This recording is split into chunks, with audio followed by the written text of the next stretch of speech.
नमस्कार मंडळी, लक्ष्मीच्या पावलांनी या मालिकेच्या आजच्या भागात आज आपण बघणार आहोत. अद्वैत आणि कलामध्ये वाद हे सुरूच असतात. अद्वैत कलाला म्हणत असतो की आधीही आम्ही डिझाईन्स पाठवल्या ना, मग तुला पाठवायची काय गरज होती. मग कला त्याला सांगते की तू अप्रूव्ह केलेली डिझाईन्स आणि मिस्टर स्वामीनाथन यांना पाठवलेली प्रत्येक डिझाईन्स ही मी पाठवली आहे, त्यामुळे या प्रोजेक्टमध्ये वापरलं गेलेलं प्रत्येक डिझाईन माझं आहे. अद्वैत म्हणतो की काय, प्रत्येक डिझाईन म्हणजे? आबा म्हणतात की याचा अर्थ स्वामीनाथन सरांची एवढी मोठी डील हे फक्त कलाच्या डिझाईनमुळे मिळाली तर? अद्वैत म्हणतो की नाही हो आबा, ही खोटं बोलतीये. कला म्हणते की हे बघ, तसंही मला माहिती आहे की तुझा माझ्यावर काहीही विश्वास नाहीये. तू एक काम कर, सानिकाला कॉल कर आणि तिला डायरेक्ट विचार ना. आबा कलाला म्हणतात की कला, हे सगळं तू लपून केलंयस ना, ते पण चुकीचं आहे. पण हेही तितकंच खरं आहे की तू मोकळेपणाने बोलू शकते असा विश्वास अद्वैतने तुला कधी दिला नाही. सरोज म्हणते की आबा काय चाललंय तुमचं हे सगळं? आता या सगळ्या गोष्टीमध्ये पण तुम्ही अद्वैतलाच दोषी ठरवणार का? या सगळ्यात त्याचं काय चुकलंय आता? आबा म्हणतात की हे बघ सरोज, तुझी बाजूही मी ऐकली आहे, अद्वैत काय बोललाय हेही मी ऐकलंय, आणि आता कला जे काही बोलली ना ते पण मीच ऐकलंय. स्वामीनाथन सरांचं डील फक्त आणि फक्त डिझाईनमुळे जाणार होतं, आणि जर ते गेलं असतं तर मार्केटमध्ये आपली किती नाचक्की झाली असती हे तुला वेगळं सांगायला नको सरोज. चांदेकर आता जुने झाले, त्यामुळे नवीन आव्हानं चांदेकर सोसू शकत नाही असा बोलबाला सगळीकडे झाला असता. आणि तसंही आता हे सगळं अद्वैत बघतो म्हटल्यावर सगळ्यांनी अद्वैतकडेच बोट दाखवलं असतं. मग ही गोष्ट तुलाही सहन झाली नसती आणि मलाही सहन झाली नसती, आणि मग यानंतर सगळ्याचा फायदा हा आपल्या कॉम्पिटिटरनी घेतला असता. परंतु किती आनंदाची गोष्ट आहे की आज आपण महाराष्ट्राच्या बाहेर पाऊल टाकतोय. आतापर्यंत तर फक्त आपले दागिने बाहेर जायचे, परंतु आता आपली पिढीच आता बाहेरच्या राज्यामध्ये उभी राहणार आहे. तुम्हाला काही पण वाटू दे, परंतु मला माहिती आहे की हा देवी आईचा एका प्रकारे संकेत आहे. अद्वैत म्हणतो की ठीक आहे आबा, म्हणजे तुम्हाला असं म्हणायचंय की सगळं हिच्यामुळे झालंय आणि चांगलं झालंय तर? अद्वैत कलाला हात जोडतो आणि म्हणतो की थँक्यू सो मच. तुझ्यामुळे चांदेकरांना एवढी मोठी डील मिळाली, खरं तर खूप उपकार केलेत तू आमच्यावर. थँक्यू सो मच, परंतु तुझा आमच्या बिझनेसशी काही संबंध नाहीये आणि हा विषय इथे कायमचा संपला, असं अद्वैत रागाने बोलतो आणि तिथून निघून जात असतो. कला म्हणते की चांदेकर थांब. अद्वैत म्हणतो की मी सांगितलं एकदा की हा विषय इथे संपला. कला म्हणते की नाही, हा विषय इथे संपलेलाच नाहीये, कारण माझं बोलूनच झालं नाहीये. तू तुझ्या परीने बोललास, तुझं बोलून झालंय, परंतु मला अजून बोलायचंय. मनापासून थँक्यू की तू माझ्या कलेचा आदर केला, माझ्या कलेचं कौतुक केलं, परंतु तू काय म्हटला की चांदेकर बिझनेस सोबत तुझा काही संबंध नाहीये. असं जर असेल तर तसं अजिबात होणार नाही, आधीच सांगतेय. तर अद्वैतला कलाचं हे बोलणं ऐकून धक्का बसतो, आणि सगळ्यात मोठा धक्का बसलेला असतो तो रोहिणी आणि राहुलला, कारण त्यांचे फासे पूर्णपणे उलटे पडलेले असतात. त्यांना कलाला खड्ड्यात बघून तू कला मात्र सगळ्यांच्या नजरेमध्ये एकदम महान झालेली असते. त्यामुळे रोहिणी हळूच राहुलला म्हणत असते की राहुल, हे प्रकरण काहीतरी वेगळंच वळण घेते आता. राहुल म्हणतो की मम्मा, अगं आपण एक गोष्ट विसरलो की ह्या खरे बहिणी आहेत. खरे बहिणी कुठल्याही वेळेला कुठलंही वळण घेऊ शकतात. रोहिणी म्हणते की अरे पण हे वळण आपल्यासाठी खूप डेंजर आहे ना, काहीतरी करायलाच हवं आपल्याला. रोहिणी आता पुढे येते आणि कलाला म्हणते की कला, मला माहितीये तुझ्याकडनं चूक झालीये, आणि तू म्हणतेस ना की आमचा अद्वैत कोणाचंच ऐकून घेत नाही, मग तू समजून घे. हे बघ, जर आपली चूक असेल ना तर गप्प बसावं, पण उगाचच कारणं देत बसू नये. कला विचारते की मग माझ्या परिस्थितीत मी काय करायला हवं होतं रोहिणी मॅडम? तेव्हा रोहिणी म्हणते की अद्वैत जे काही बोलतोय ते शांतपणे ऐकून घे. आता रोहिणी ही अद्वैतच्या बाजूने बोलत असते, जे अद्वैतला बोलायचं असतं ते रोहिणी बोलत असते. कला रोहिणीला म्हणते की झालं तर मग मी म्हणते की माझी चूक झाली आहे. रोहिणी म्हणते की मग प्रॉब्लेमच सॉल्व्ह झाला ना. कला म्हणते की नाही, मी असंही नाही म्हणणार की माझी याच्यामध्ये पूर्णपणे चूक आहे. अद्वैतला ती अगदी निर्भीडपणे सांगत असते की आता कळलं तुला, हे डिझाईन्स मीच बनवते आणि मिस्टर स्वामीनाथन सरांना सुद्धा डिझाईन्स मीच पाठवतीये. याचा अर्थ चांदेकर हाच होतो की चांदेकर ज्वेलर्सला माझ्याकडनं फायदाच होतोय ना. अद्वैत म्हणतो की खरे, याला इगो म्हणतात हा? तेव्हा कला म्हणते की याला इगो नाही, याला अभिमान असं म्हणतात. मला माझ्या कलेवर खूप अभिमान आहे आणि लग्नाआधी माझ्या कलेचं खूप कौतुकही व्हायचं. छोट्या प्रमाणात मी काही ना काहीतरी करत राहायचे आणि ते सर्वांना खूप आवडायचं. पण आपलं लग्न झालं आणि सगळ्याच गोष्टी थांबल्या. परंतु आता मला असं वाटतंय की माझ्या या कलेमुळे आपल्या कोल्हापुरातील लोकांना, एवढ्या मोठ्या चांदेकरांच्या बिझनेसला काहीतरी फायदा होतोय, याचा मला अभिमान वाटतोय. अद्वैत म्हणतो की हॅलो, मी एक बिझनेसमॅन आहे आणि मी खूप मोठमोठा डील करत असतो, त्यामुळे तुला काय वाटतं आणि नाही वाटतं ना याच्याशी माझा काही संबंध नाहीये. कला म्हणते की हो, एकदम बरोबर बोलतोस तू, तुला काही घेणं देणं पाहिजेच नाही ना. चल सोड ह्या सगळ्या गोष्टी, परंतु एक बिझनेसमॅन आहेस ना तू, मग बिझनेसमॅनच्या दृष्टीने बघ ना ह्या सगळ्या गोष्टींकडून, आपल्या कंपनीला फायदाच होतो ना या सगळ्याचा. तेव्हा अद्वैत म्हणतो की पहिल्यांदा हे आपलं आपलं करणं बंद कर हा आधी. आपल्या बिझनेसला कसं काय म्हणू शकतेस ग तू? तेव्हा कला म्हणते की सॉरी, म्हणजे मला तुमच्या बिझनेसला म्हणायचं होतं. अरे मग तुमच्या बिझनेसचा तू फायदाच बघ ना. डिझाईन्स कोण करतंय, काय करतंय, कशा करतंय याच्याशी तुझा काय संबंध? तू तुझ्या बिझनेसकडे बिझनेस सारखं बघ ना, ऐक ना माझं जरा. तेव्हा अद्वैत म्हणतो की मी काय ऐकू तुझं, आणि कोण आहेस तू मला ऐकवणारी? आणि आता उगाच शब्दांचे जाळे करून मला अडकवू नकोस हा तू. त्याला म्हणते की अद्वैत, स्वामीनाथन सरांना नक्की कुठले डिझाईन्स हवेत आणि काय हवंय ना हे आतापर्यंत मला समजलंय.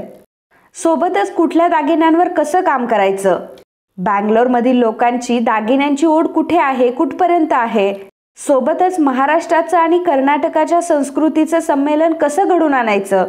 हे बघ, या सगळ्या गोष्टींचा अभ्यास झालाय माझा आणि या सगळ्या गोष्टींवरनं मी डिझाईन्स करत असते. एवढंच नाही तर पुढच्या रॉ डिझाईन सुद्धा माझ्याकडे तयार आहेत. अद्वैत म्हणतो की मग काय झालं, या डिझाईन जरी तू करत असली तरी बिझनेस तर माझाच आहे ना. चांदेकर ज्वेलर्स ही कंपनी माझी आहे आणि माझ्या कंपनीमध्ये कोणी काम करायचं कोणी काम नाही करायचं हे स्वतः मी ठरवेल. कला म्हणते की हे बघ चांदेकर, मला अजूनही असं वाटत नाहीये की तू बरोबर वागतोयस.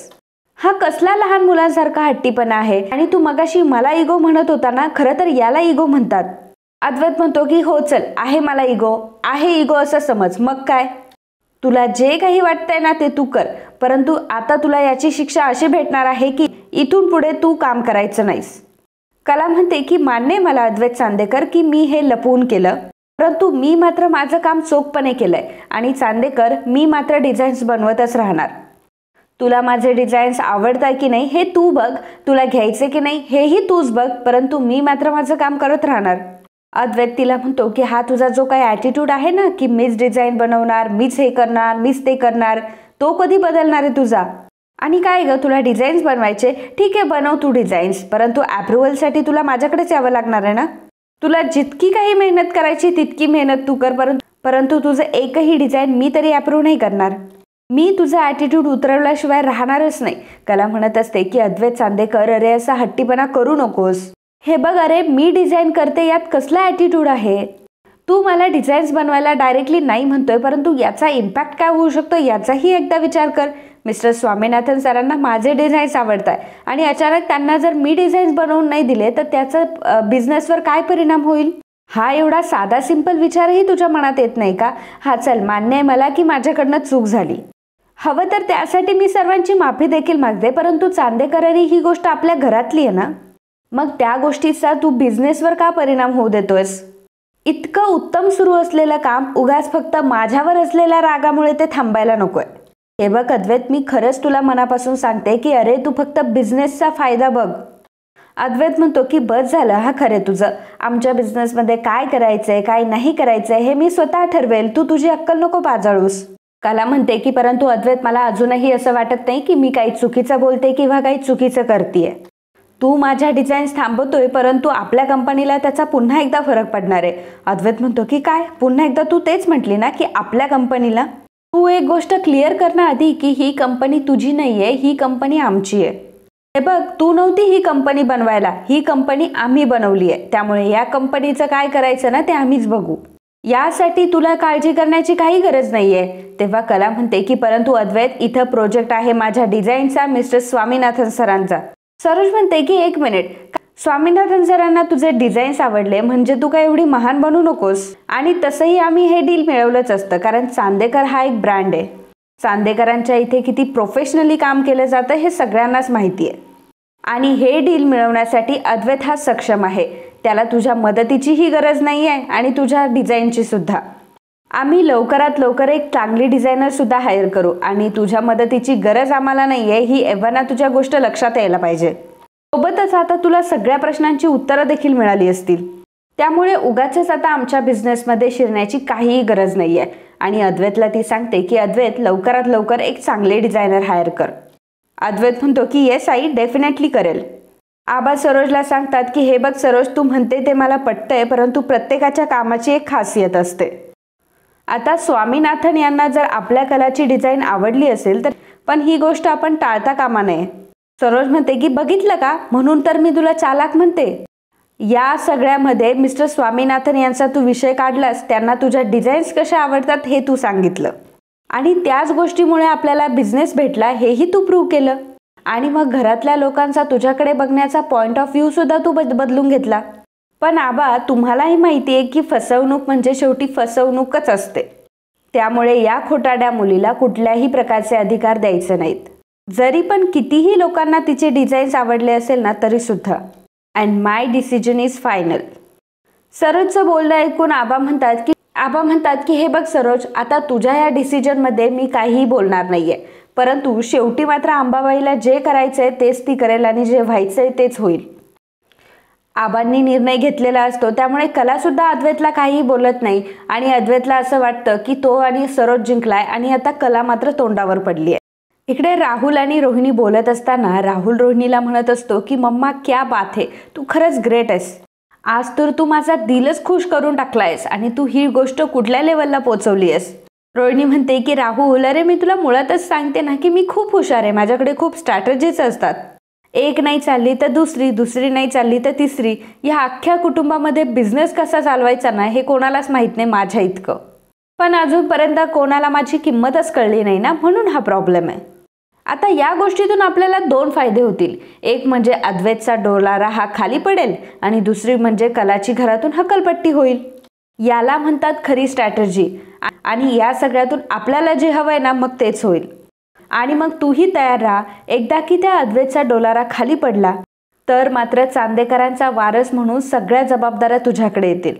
राहुल म्हणतो की मम्मा, तुला खरं सांगू का, हे ऐकायलाच एवढं सॉलिड वाटतंय ना की एकदम भारी. रोहिणी म्हणते की मी डॅडला चांगलंच ओळखते. एखादा माणूस जर त्यांच्या नजरेतून उतरला तर तो कायमचा उतरतो. आणि सेम टू सेम हे शस्त्र आपल्याला कलाच्या बाबतीत वापरायचंय. मग आपल्याला हव्या तशा गोष्टी होतील. आपल्याला काहीही करून त्या कलाचा बंदोबस्त हा करायचाच आहे. राहुल, मला फक्त एक गोष्ट करायची आहे की मला त्या कला आणि अद्वैतला उद्ध्वस्त करायचं आहे आणि अद्वैतचा बिझनेस तर पहिल्यांदा उद्ध्वस्त करायचा आहे. हा जो काही मास्क घेऊन फिरतात ना तो पहिल्यांदा उतरवायचा आहे. मला त्यांना इतकं ढासळलेलं बघायचंय की पुन्हा एकदा उठून काही करण्याची त्यांची हिंमतच उरली नाही पाहिजे. फक्त एकदा ही गोष्ट होऊ दे. एकदा ही गोष्ट झाली ना मग आपण रिलॅक्स बसूयात आणि शांतपणे सगळ्या गोष्टी हँडल करूयात. राहुल म्हणतो की ठीक आहे मम्मा, डन. आता राहुल तिथून निघून गेलेला असतो. रोहिणी मनात विचार करत असते की मला माहिती आहे कला की तू दुसरी सरोजच आहे. हे सगळं तुझ्या विरोधात होऊन सुद्धा तू ठामपणे स्वतःच्या बाजूने उभी राहिलीस. तू तर माझ्या वाटेतला सगळ्यात मोठा अडथळा आहे, त्यामुळे तुला तर मी बिझनेसपासून लांबच ठेवणार नाही ना. तुला बिझनेसमधून हळूहळू आणि घरातूनही बाहेर काढलं ना तर नावाची मी रोहिणी नाही. इकडे अद्वैत आणि कला दोघंही त्यांच्या रूममध्ये असतात. कला तिचं अंथरूण घालत असते तर अद्वैत फार चिडचिड करत असतो आणि म्हणत असतो की आता एवढं सगळं होऊन सुद्धा एकाच रूममध्ये राहायचं. जर ऑफिसमध्ये कोणी असं केलं असतं ना त्याला कधीच फायर करून टाकलं असतं. इथे काय करणार आहे मी, इथे तर काहीच करू शकत नाही ना. इथे तर सगळं माझ्याच घरात चाललंय आणि वरून हिला माझ्याच रूममध्ये ठेवायचंय. तेवढ्यातच कलाला कॉल येतो तर अद्वैत म्हणतो की बघू कोणाचा कॉल आहे. कला म्हणते की फोन आहे, फक्त फोन आलाय कोणाचा तरी. तर अद्वैत म्हणतो की नाही, मला फसवणाऱ्या माणसाशी, माझ्या रूममध्ये राहून मलाच फसवणाऱ्या व्यक्तीच्या कुठल्याही गोष्टीवर माझा विश्वास नाही आता. कला म्हणते की चांदेकर, माझ्या आईचा फोन आहे हा, आणि की आवाज ऐकून अजून तुला खात्री करून घ्यायची आहे. कलाने आता संगीताचा फोन घेतलेला असतो. हॅलो म्हणते तर संगीता तिकडनं म्हणत असते, कले तू ठीक तर आहेस ना, तिकडे काही प्रॉब्लेम तर नाही झालाय ना. आता कला काही बोलणार, अद्वैत लगेचच तिच्या बाजूने उभा राहून बोलत असतो की आता झालं, मी कशी बिचारी आहे, अद्वैत किती आगाऊ आहे, आता याचा पाडा सुरू करणार. कला संगीताला म्हणते की बोल आई तू. तेव्हा संगीता म्हणते की अगं काय बोल, मगाशी सरोज मॅडमचा फोन आला होता आणि हे बघ कले, मला माहिती आहे की तू काही चुकीचं काम करत नव्हती. अगं पण तू जर काही चुकीचं काम करत नव्हती तर पहिल्यांदा तू त्यांच्या कानावर घालायला पाहिजे होती ना ही गोष्ट. तू हे सगळं न सांगता का करत होतीस. तेव्हा कला म्हणत असते की आई तुला माहिती आहे ना या घरामध्ये काय चालतं ते. अद्वैत म्हणत असतो की हो माहिती आहे ना, तू एकटी कशी बिचारी आहेस, एकटीवर कसे अन्याय होतात, तू एकटीच फक्त खरी आहे आणि बाकीचे सर्व चांदेकर खोटाडे, हो ना. संगीताने अद्वैतचं हे ऐकलेलं असतं. तेव्हा कला म्हणते की आई ऐकलं ना, तुला हेच सांगणार होते मी. संगीता म्हणते की कले तुला काय सांगते मी, तू जे काही करत होती तुला अद्वैत रावांना ती गोष्ट सांगता नाही आली का. कला म्हणते की अगं आई मी त्याला सांगणारच होते. तेव्हा अद्वैत म्हणतो की हो पण दिवस रात्र वाद कोण घालेल माझ्याशी मग. प्रत्येक गोष्टीमध्ये मी कशी शहाणी आहे हे सिद्ध कसं करणार? प्रत्येक गोष्टीत मला तर तू म्हणत असतेस ना की मी माझ्या चुका मान्य करत नाही, मग आता कर ना तुझ्या आईपुढे तुझी चूक मान्य. हा अद्वैत काय कलाला संगीतासोबत बोलू देत नसतो, त्यामुळे कला संगीताला म्हणते की बरं आई, मी तुला नंतर फोन करते, मी नंतर तुझ्याशी बोलते असं म्हणून आता कला कॉल कट करून टाकते. कला अद्वैतला विचारते की काय चाललंय रे तुझं? अद्वैत म्हणतो की माझं काही नाही चाललं, तू फोन का कट केला? कला म्हणते की कट करेल नाही तर काही करेल, माझी मर्जी. अद्वैत तिला म्हणतो की तुझ्या मर्जीने जे काही करायचं होतं ना ते करून झालंय, आणि आता जे काही करायचंय ना ते माझ्या मर्जीने करायचं, लपवाछपीचा अजिबात प्रकार चालणार नाही. कला म्हणते की बोल ना, आहे ना मी तुझ्या समोर, काय करायचंय? अद्वैत म्हणतो की मग तू तुझ्या आईला का म्हटलीस असं की आपण नंतर बोलूयात म्हणून? जे काही आहे ते बोल ना तुझ्या आईला, जे काही सांग, तू किती चुकली असते. कला म्हणते की मी लावते फोन, परंतु तू मध्ये मध्ये बोलू नकोस. अद्वैत म्हणतो की ते बघू आपण नंतर, तू लाव तुझ्या आईला फोन. कला पुन्हा संगीताला कॉल करते आणि म्हणते की हो आई बोल ग. तेव्हा संगीता म्हणते की बोल, काय झालंय? तू मला आता सविस्तरपणे सांग की काय झालंय. अगं मगाशी जेव्हा सरोज मॅडमचा फोन आला होता तेव्हा तू तिथेच होतीस ना.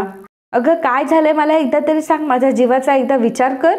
आणि हे बघ कले, तू अशी काही चूक करशील अशी मला तुझ्याकडनं अजिबात अपेक्षा नव्हती. कला म्हणते की हे बघ आई, मला अजिबात असं वाटत नाही की माझी काही चूक झाली, मी तर फक्त डिझाईन्स करत होते आणि त्यातून फक्त आमच्या कंपनीला फायदाच होत होता. आता ह्या अद्वैतला शांत बसायला सांगितलेलं असतं तरी सुद्धा आमच्या म्हटल्यावर अद्वैत लगेच आमच्या नाही, आमच्या. आणि परत तो कलालाच म्हणत असतो की तू कन्फ्यूज करणं बंद कर हा. कला म्हणते की अद्वैत, मी तुला एक शब्दही बोलले नाहीये हा. तेव्हा अद्वैत म्हणतो की हो मग बोलायचंच नाहीये तू. आणि आमच्या कंपनीला फायदा होणार होता की नाही होणार होता हे ठरवणारी तू कोण आहेस ग? आमचं आम्ही बघितलं असतं काय करायचं ते. एकतर तू हे सगळं खोटं बोलून केलंय, तू आम्हाला फसवून हे सगळं केलंय, आणि फसवणूक म्हणजे फसवणूकच असते. संगीता कलाला म्हणत असते की कले अगं हा आवाज जावई बापूंचाच आहे ना, अगं किती चिडलेत ते. ऐक, तू भांडू नकोस त्यांच्याशी, आपण थोडी पडती बाजू घ्यायची. कला म्हणते की आई, मी तुझ्याशी बोलतीये ना, मग तू माझ्याशी बोल ना. इथे आजूबाजूला लोक काय बोलताय ह्याच्याकडे कशाला लक्ष देतीये? संगीता म्हणते की अगं कले असं बोलू नाही ग. कला म्हणते की आई तुला सगळं सोपं वाटतं का? अगं ज्या जावयाची तू बाजू घेतीये ना त्याच्याशी बोलणं सुद्धा किती कठीण आहे याची कल्पनाही नाहीये तुला. अगं आई, तो दुसऱ्या माणसाचं काही ऐकूनच घेऊ शकत नाही तर त्याच्याशी बोलणार तरी कसं? बोलणं होण्यासाठी मी नक्की काय बोलते हे ऐकून तरी घ्यावं लागतं. अद्वैत कलाला म्हणतो की आता माझ्याबद्दल अशी अफवा नको पसरू लोकांमध्ये. कला म्हणते की हो का अद्वैत चांदेकर, एकदा घराबाहेर पड आणि लोकांना विचार, म्हणजे तुला कळेल की हे अफवा नाही तर हे खरं आहे. अद्वैत चांदेकर, तू काही ऐकून घेत नाहीस हा, एकदा ह्या गोष्टीवर विचार कर तू. अद्वैत म्हणतो की यावर काय विचार करायचा आहे, आणि बाकीच्यांना काय वाटतं काय नाही वाटत हा माझा प्रश्न आहे, आणि तुझं तर मी काहीच ऐकून घेणार नाही हा, कारण तू माझा विश्वासघात केलाय. कला म्हणते की काय विश्वासघात खूप मोठा शब्द आहे, त्यामुळे ना शब्द जरा जपून वापर हा. तेव्हा अद्वैत म्हणतो की तुझ्यासोबत शब्द काय, तुझ्यासोबत सगळंच जपून करावं लागणार आहे, नाहीतर तू मला कुठल्या बाबतीत कसं फसवशील ना मला काही सांगता येणार नाही. कला त्याला म्हणते की झालं का तुझं, आता बोलू का मी माझ्या आईशी? अद्वैत म्हणतो की हो झालं आता. मग तर काही तू आता बोलूच शकत नाही ना. बोलायला काही नसलं का विषय घुमवायचा, गोल गोल फिरवायचं, विषय गुंडाळायचा, आणि तुझ्या सगळ्या कला आता मला कळायला लागल्यावर का खरे. तुला तर आता या गोष्टीची सवयच झाली, स्वतःच्या चुका ह्या झाकायच्या आणि दुसऱ्यांवर ढकलायच्या, आणि तशीही तुला कांगावा करण्याची सवयच आहे, आणि या सगळ्या गोष्टीमध्ये ना आता तू एक्सपर्ट झाली आहेस. संगीता हे सगळं ऐकत असते आणि कलाला म्हणत असते की अगं कले काय झाले, जावई बापूंचा पारा एवढा काय चढलाय? अद्वैत कलाला म्हणतो की सांग तुझ्या आईला की मी कशी बिचारी आहे, सगळेजण मला कसे त्रास देत असतात. आता जे काही बोलायचं ना ते माझ्यासमोरच बोलायचं, म्हणजे तू मला इथून पुढे फसवू शकणार नाही. कला संगीताला म्हणते की आई, मला आता तुझ्याशी बोलण्याला काही पॉइंटच वाटत नाही, मी तुला नंतर फोन करते. बिचाऱ्या संगीताला आताही काय झालंय हे कळलेलं नसतं. अद्वैतला कलाने गप्प राहायला सांगितलेलं असतं तरच ती आईसोबत बोलणार असते, परंतु अद्वैतचं तोंड काही गप्प राहत नाही आणि अद्वैतचं बोलणं चालूच असतं. फोन ठेवल्यावर कला अद्वैतला म्हणत असते की काय चाललंय चांदेकर तुझं? अद्वैत म्हणतो की काय चालायचं राहिलंय आता. कला म्हणते की चांदेकर ऐक. अद्वैत म्हणतो की काय ऐकायचंय तुझं अजून? कला म्हणते की अरे चांदेकर, माझं एक तरी वाक्य पूर्ण होऊ देत ना, मग बोल ना. अद्वैतला म्हणते की माझी चूक झाली. अद्वैत म्हणतो की हे तुला वाक्य बोलायचं आता, सगळं झाल्यानंतर तुला तुझी चूक मान्य करायची आहे. कला म्हणते की अरे पण काही झालं तरी तू कुठे मान्य करतो की तुझी पण काहीतरी चूक आहे. अद्वैत म्हणतो की यामध्ये माझी काय चूक आहे? हे बघ, माझी चूक असती तर मी ती मान्य केली असती. खरं तर तुझ्यासारख्या खोटारड्या माणसासोबत मला बोलायचंच नाहीये. अद्वैत आता बेडवर जाऊन बसतो आणि म्हणतो की ह्या मुलीसोबत कसं डील करायचं मलाच कळत नाहीये. माझ्याच रूममध्ये या मुलीसोबत राहायचं आणि नंतर मग सगळं विसरायचं. वरूनच्या वरून मलाच फसवायचं. एकदा आपली चूक सगळ्यांसमोर आली की माझ्यावर ढकलायचं. यातच मला प्रचंड राग येतोय. त्यातल्या त्यात हिची फॅमिली, आधी ती नैना, नंतर अकाउंटंट, नंतर सानिका. बरं, मी प्रत्येकाशी खरं वागतो तरी माझ्याशी लोक असे का वागतात? मी तर प्रत्येकाला मदतच करत असतो, सगळ्यांची बाजू समजून घेत असतो, परंतु माझ्यासोबत विश्वासघात करायची काय गरज आहे? ही सगळी ना खोटाडी माणसं आहे आणि एकदा की यांचा खोटाडेपणा एक्सपोज झाला की मग माझ्यावर ढकलायचं. यात तर प्रचंड इंटरेस्ट असतो लोकांना. अद्वैत त्याचं मनातलं सांगत असतो आणि त्याला खरंच खूप त्रास झालेला असतो की कला त्याच्यासोबत खोटं बोललेली असते आणि अद्वैतला ऑब्व्हियसली खोटं बोलण्याचा तर फारच राग असतो. अद्वैतचं हे बोलणं ऐकून कलालाही मागचे दिवस आठवत असतात आणि अद्वैतबद्दल तिला वाईट वाटतं. म्हणून कलासुद्धा आता बेडवर बसते आणि अद्वैतला म्हणत असते की अद्वैत ऐक ना, म्हणजे मला माहिती आहे की माझ्याकडनं चूक झाली आणि तुझ्या मनाची व्यथा पण मला कळते. I am so sorry. हे बघ, हवं तर मी 1000 वेळा माफी मागायला तयार आहे, परंतु प्लीज तू हे सगळं थांबव. अद्वैतला मात्र खूप टेन्शन आलेलं असतं आणि डोक्याला हात लावून तो आता बसलेला असतो. कलाला सुद्धा अद्वैतची फार काळजी वाटत असते. तर मित्रांनो, आजचा हा भाग इथेच संपतो. पुढील भागामध्ये आपल्याला बघायला मिळणार आहे. आबा कलाला म्हणतात की हे बघ सुनबाई, आता यामध्ये तुझे आजोबा तुझा काहीच मदत नाही करू शकत. म्हणते की पण आजोबा, या सगळ्यातून मी बाहेर कशी पडू? आबा कलाला म्हणतात की आता तुझ्या संसाराचा गाडा तुला कसा चालवायचा आहे हे तुझं तूच ठरव. मिस्टर स्वामीनाथन यांचा अद्वैतला फोन आलेला असतो आणि अद्वैतला ते म्हणतात की मी तुझ्याच घरीच येतो. अद्वैत म्हणतो की माझ्या घरी? तेव्हा स्वामीनाथन सर म्हणतात की हो, म्हणजे तिथं आल्यावर मी कसं तिथेच लगेच ड्रॉइंग चेक करतो आणि मग तिथल्या तिथे आपण करून टाकूया काय करायचं ते. अद्वैत कलाला म्हणत असतो की हे बघ, मला तुझ्या डिझाईन्समध्ये काडीचाही इंटरेस्ट नाही आहे आणि ही गोष्ट मी तुला एक ना एक दिवस दाखवून देईल. आणि तसंही मी केलेल्या डिझाईन्स तुझ्यापेक्षा कितीतरी पटीने चांगल्या आहेत. अद्वैत आता स्वतः डिझाईन्स काढायला बसलेला असतो. तर मिस्टर स्वामीनाथन सरांना अद्वैतच्या ह्या डिझाईन्स आवडतील का आणि अद्वैत कशा प्रकारे डिझाईन्स काढेल, तर हे सगळं बघणं खूप रंजक ठरणार आहे. त्यामुळे मित्रांनो, या भागाबद्दल तुम्हाला काय वाटलं, तुमचं मत आम्हाला नक्की कळवा. And if you like my video, please do subscribe, share and comment.